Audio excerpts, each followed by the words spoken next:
ሁላችሁም እንድትገኙ ሰው እየጋበዛችሁ እንድትመጡ ጋብዛለሁ። ሁላችሁም ተጋብዛችኋል። ሁላችሁም አብራችሁ መጥታችሁ ጌታ እንድታመልኩ እንድትባረኩበት ስል ጋብዛችኋል። ጌታ ፍቅር ተጋብዛችኋል። ተባረኩ። በዛን ቀን ተገኝታችሁ አብረን ጌታን እንድናመልክ ስንል በፍቅር እናሳስባለን። ተባረኩ። ሁላችሁም ተጋብዛችኋል።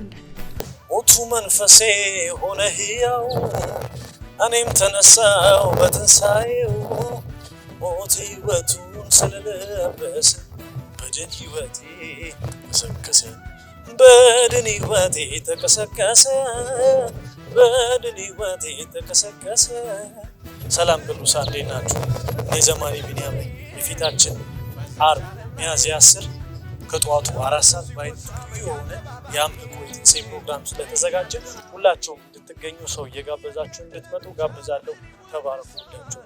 ሰላም ቅዱሳን እንደምንላችሁ። የፊታችን ዓርብ ማለትም ሚያዝያ 10 በቤተ ክርስቲያናችን የተዘጋጀ ልዩ የፋሲካ ፕሮግራም አለ።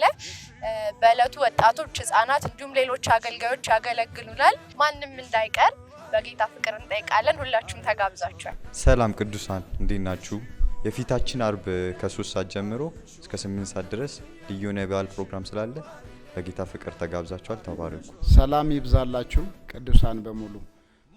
ከፊት ለፊት በስቅለት ቀን ዓርብ ቀን ማለት ነው ልዩ የበዓል ፕሮግራም ስለሚኖረን በዛን ቀን በእለቱ ተገኝታችሁ ከ3 ሰዓት እስከ 8 ሰዓት የሚቆይ ደስ የሚል በጣም የሚያስተምር ስለ ክርስቶስ ደሳስ የሚሉ ማስተማሪያ የሆኑ ትምህርቶችም ልዩ የሆኑ የድራማ የስነ ጽሁፍ ፕሮግራሞች ስለሚኖሩን በዛን ቀን ተገኝታችሁ አብረን ወይም አብራችሁ ጌታን እንድናመልክ ስንል በፍቅር እናሳስባለን።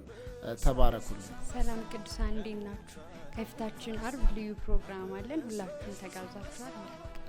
ሰላም ቅዱሳን ሰላም እላችኋለሁ። ከመሳያ ቤተ ክርስቲያን ነው አዲስ አበባ። ዛሬ መጣሁት ከፊታችን አንድ ፕሮግራም ልጋብዛችሁ ነው። በተለይ የሐሙስ ከጧቱ 3 ሰዓት ጀምሮ የፈውስ ፕሮግራም እንዳለ ሆኖ ዓርብ ቀን ደግሞ የበዓል ፕሮግራም ልዩ ፕሮግራም የተዘጋጀ ሲሆን በዚህም ቀን ላይ ወጣቶች የሚያቀርቡት ልዩ ልዩ ዝግጅቶች አሉ። የዝማሬ ጊዜ አለን። ጌታን እናመልካለን። ከጧቱ 3 ሰዓት ጀምሮ እስከ 8 ሰዓት ባለው ጊዜ ነው የሚሆነው ማለት ነው። ሁላችሁም አብራችሁ መጥታችሁ ጌታ እንድታመልኩ እንድትባረኩበት ስል ጋብዛችኋለሁ።